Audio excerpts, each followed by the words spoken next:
Bonjour tout le monde, j'espère que vous allez bien. Aujourd'hui, je vous invite au château de Versailles pour célébrer les fêtes de Noël avec les rois Louis XIV, Louis XV et Louis XVI. Alors, comment cela se passait-il? Quelles traditions sont héritées de cette époque? Eh bien, je vous dis tout de suite dans cette nouvelle anecdote spéciale Noël.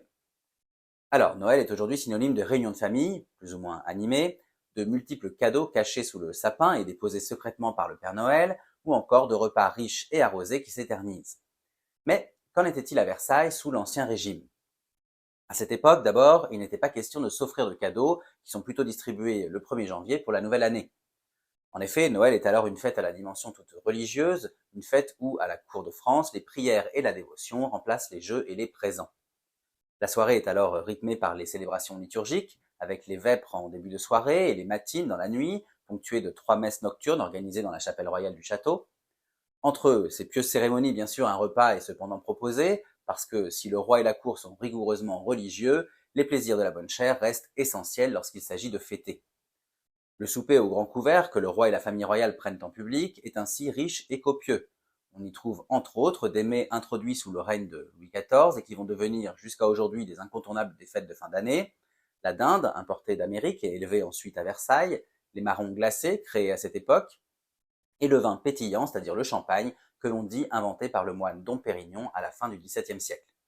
La tradition du sapin de Noël, qui se répand dans les populations germaniques au XVIe siècle, n'a, quant à elle, pas encore conquis Versailles à cette époque-là.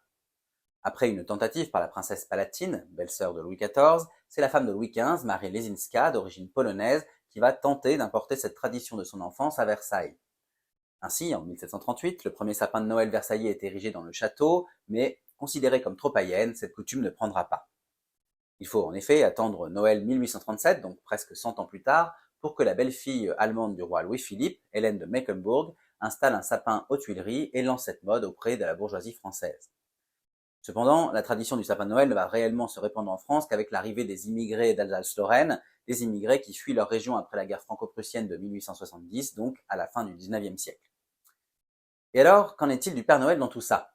Eh bien, sachez qu'il ne passera jamais par les 352 cheminées du château de Versailles. En effet, inspiré de la légende germanique de Saint-Nicolas, il ne sera créé aux États-Unis qu'au XIXe siècle. Quant à son costume rouge, on raconte souvent que Coca-Cola l'aurait inventé en 1931 dans une publicité. En réalité, la célèbre marque américaine l'aurait remis d'actualité et popularisé, puisque déjà à la fin du Moyen-Âge, Saint-Nicolas est représenté sur certaines images avec sa barbe blanche et vêtu d'une cape rouge. Mais revenons à Versailles. Au XVIIIe siècle, chaque année à Noël se déroule une autre tradition née sous Louis XV et qui va se perpétuer sous le règne de son petit-fils et successeur, Louis XVI. Tout se passe dans le petit appartement du roi, dans la salle à manger dite aux salles neuves, ou encore appelée salon des porcelaines, et vous allez comprendre pourquoi. Construite en 1769 dans un style qu'on appellera Louis XVI, cette salle à manger accueille alors les soupers au petit couvert des souverains. Chaque année, à Noël, une tradition va ainsi s'organiser dans ce salon. Ici et dans les pièces suivantes, on va exposer les plus belles pièces de porcelaine fabriquées par la Manufacture royale de Sèvres que la cour, les princes et d'autres invités vont pouvoir acheter. Cette tradition qui donnera son surnom au Salon des porcelaines est aussi une façon de soutenir financièrement la Manufacture royale et d'animer, bien sûr, la cour pour les fêtes de fin d'année.